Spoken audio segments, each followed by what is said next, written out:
మీ జీఐఈటీ ఇప్పుడు జీజీయూగా మారింది. 2000కు పైగా ప్లేస్మెంట్స్, ఐపీఎం, కేపీఎంజీ వంటి సంస్థలతో ఇంటిగ్రేటెడ్ కోర్సులు, యూపీఎస్సీ కోచింగ్, అడ్మిషన్లు ఓపెన్. నల్గొండ తెలంగాణ కాలనీలో మిస్టరీగా మారినటువంటి 4 మర్డర్ల మొత్తానికి ఎవరు చేశారనేది బయటికి తీశారు పోలీసులు. హసీనాకు సంబంధించినటువంటి మొదటి భర్త కూతురు అల్లుడు కలిసి ఈ హత్య చేసినట్లు నిర్ధారించారు. సుపారీ గ్యాంగ్ కి డబ్బులు ఇచ్చి మరీ హైదరాబాద్ కు సంబంధించినటువంటి గ్యాంగ్ అంట, వాళ్ళకి డబ్బులు ఇచ్చి మరీ వీళ్ళని చంపించారు. ముందు భర్తను చంపారు, సుల్తాన్ భర్త. ఆయన చంపిన తర్వాత భార్యను చంపారు, అంటే తల్లి అన్నమాట. హసీనాను చంపారు. ఇద్దరిని చంపేసే టైంలో పిల్లలు ఇద్దరు కూడా మంచం కింద దాక్కుంటే వాళ్ళని బయటికి లాగి 14 చోట్ల పొడిచారు కొడుకుని, ముజమిల్ అన్న అబ్బాయి పేరు. తర్వాత కూతురు అప్సరాని వద్దు నన్ను చంపొద్దని 13 ఏళ్ల అమ్మాయికి బ్రతిమలాడి కాళ్లు పట్టుకున్నా కూడా వదలకుండా ఆమెను కూడా చంపేశారు. కేవలం ఆస్తి కోసమే చంపినట్లు పోలీసులు ప్రాథమికంగా నిర్ధారించారు. అయితే మొదటే 3 పెళ్లిళ్ళు అయ్యాయి ఆమెకి, 3 భర్తలు ఉన్నారు. ఈయన 4వ భర్త సుల్తాన్ అనే ఆయన హసీనాకు. సో మొదటి భర్త కూతురు అనమాట ఈమె, అల్లుడు. గతంలో వీళ్ళ ఇంట్లో దొంగతనం కూడా చేశారని తెలుస్తుంది. ఆ గతంలో చేసినటువంటి దొంగతనాన్ని కూడా వీళ్ళిద్దరే చేయించారు. కేవలం ఇప్పుడు ఈమె చేసుకున్నటువంటి ఈ 4వ భర్త ఎవరైతే ఉన్నారో ఆ షేక్ హసీనా చేసుకున్నటువంటి సుల్తాన్, అతనికి 2 పిల్లలు ఉన్నారు. అంటే మొదటి భార్యకి 2 పిల్లలు అనమాట. ఆ 2 పిల్లలకి వీళ్ళ ఆస్తి వెళ్లిపోతుందేమో అనేటువంటి కారణంతో మొత్తం అందరినీ చంపేస్తే ఏ గొడవ ఉండదు, ఆస్తి అంతా వీళ్ళకే వస్తుందని చెప్పేసి చంపేసినటువంటి పరిస్థితి. 20 తులాల బంగారము, అలాగే 20 లక్షల రూపాయల నగదు కూడా హసీనా దగ్గర ఉందని తెలుస్తుంది. సో వీటన్నింటినీ తీసుకునేందుకు ఆస్తి మొత్తం వాళ్లే కాజేయాలన్నటువంటి దురుద్దేశంతో మొత్తానికి సుపారీ గ్యాంగ్ తో హత్య చేయించారు. చంపేసిన తర్వాత 3 రోజుల పాటు లోపలే ఉన్నాయి బాడీస్ కూడా, లోపల బయట గడబెట్టేసి వెళ్ళిపోయారనమాట చంపించేసినటువంటి ఎవరైతే సుపారీ గ్యాంగ్ ఉన్నారో వాళ్ళు. సో 3 రోజుల తర్వాత స్మెల్ వస్తుందని చెప్పి చుట్టుపక్కల వాళ్ళు కంప్లైంట్ ఇస్తే పోలీసులు వచ్చి మొత్తం ఆరాధిస్తే ఇప్పటికీ ఎవరు చంపారు, ఎందుకు చంపారు అనేది నిర్ధారణకు వచ్చినటువంటి పరిస్థితి.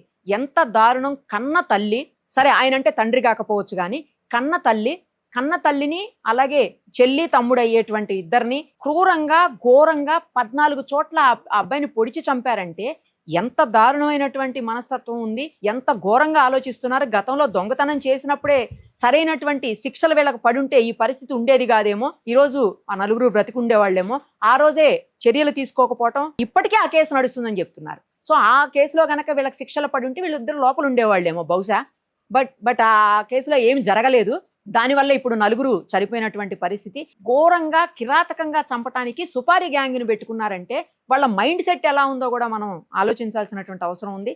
సొంత ఇంట్లోనే దొంగతనం చేయటం కాకుండా సొంత తల్లిని, తండ్రిని, చెల్లి, తమ్ముడు అయ్యే వరుస అయ్యేటువంటి వాళ్ళని మొత్తం చంపి కేవలం డబ్బు కోసం, అంటే డబ్బు పిచ్చితోటి ఎంత దారుణానికైనా ఒడిగడతారు అనడానికి ఇది బెస్ట్ ఎగ్జాంపుల్ అని చెప్పాలి. ఇంకొకటి మైండ్ సెట్ కూడా, సుపారీ గ్యాంగ్ని పెట్టించి చంపించడం అంటే సుపారీ గ్యాంగ్కి మనకు తెలిసిందే కదా, వాళ్ళకి ఎలాంటి సెంటిమెంట్స్ ఉండవు, వాళ్ళకి ఏమి కొంచెం కూడా జాలి, దయ, కరుణ అలాంటివి ఏముండవు. కాబట్టే 14 చోట్ల పొడిచి చంపారు. ఆ చిన్న పిల్ల, 13 ఏళ్ల పిల్ల వద్దు అని చెప్పి, చంపొద్దు అని చెప్పేసి కాళ్ళు పట్టుకుని బ్రతిమాలి ఏడ్చినా కూడా వదలకుండా చంపారంటే ఎంత దారుణంగా తయారవుతున్నారు మనుషులు. వీళ్ళకి పడేటువంటి శిక్షలు కూడా డిలే అవ్వటం ఒక ప్రధాన కారణం అని చెప్పొచ్చు. సుపారీ గ్యాంగ్ అంటే ఇంత ముందే చాలా చేసి ఉండాలి, ఇదే ఫస్ట్ టైం అయ్యి ఉండదు. సో ఏ కేసులో కూడా వీళ్ళకి బలమైనటువంటి శిక్షలు పడి ఉండకపోవచ్చు, పడలేదు కాబట్టే మళ్ళీ వచ్చి వాళ్ళు డబ్బులు తీసుకొని ప్రాణాలకి హాని, ముప్పు చేసేటువంటి పరిస్థితి. కేవలం డబ్బు కోసం చంపడానికి ఎవరినైనా ఎంతలా అయినా చంపేయడానికి తెగిడుస్తున్నారు. అలాగే వీళ్ళు కూడా డబ్బు కోసం సుపారీ గ్యాంగ్ని పెట్టుకుని సొంత తల్లిని, అలాగే చెల్లి, తమ్ముడు వరుస అయ్యే వాళ్ళని చంపించారంటే ఎంత దారుణం. కానీ ఇప్పటి వరకు ఎవరు ఎక్స్పెక్ట్ చేయలేదు ఏం జరిగి ఉంటుంది అసలు. ఇది ఒక అంటే ఇప్పటి వరకు కూడా మిస్టరీగా ఉంది. ఎలా చనిపోయారనేది సస్పీషియస్ డెత్లుగానే పోలీసులు ఇప్పటివరకు కేసు నమోదు చేసి దాన్ని ఇప్పుడు ఆల్టర్ చేసి ఎవరు చంపారు ఏంటి అని వాళ్ళందరి మీద కేసులు పెట్టడం జరిగింది. ఇప్పటికే అరెస్ట్ కూడా చేశారని తెలుస్తుంది. అయితే కొంతమంది ఇంకా దొరకలేదు.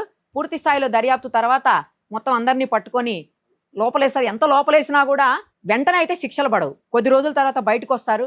ఇవన్నీ అయ్యేసరికి కోర్టులో ఆ కేసు మొత్తం జరిగి జడ్జిమెంట్ వచ్చేసరికి ఇయర్స్ పడుతుంది. మనం అందరం చూస్తూనే ఉన్నాము.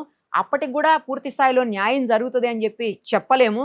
అన్ని ఎవిడెన్సులు, టెక్నికల్ ఎవిడెన్సులు, అక్కడ కింద ఉన్నటువంటి ఆ మర్డర్ సమయంలో జరిగినటువంటి కింద ఏమైతే దొరుకుతాయి ఎవిడెన్సులు అవి, ఇలా అన్నీ కూడా మొత్తం చెక్ చేసుకుని సీసీ ఫుటేజ్లు మొత్తం అన్నీ చెక్ చేసుకుని ఇవన్నీ కోర్టుకు సబ్మిట్ చేసిన తర్వాత కూడా గ్యారంటీగా వీళ్ళకి శిక్ష పడుతుందనే నమ్మకం అయితే లేదు. బట్ ఇలాంటి ఘటనలు ఏంటంటే సొంత మనుషుల్ని కూడా నమ్మద్దు.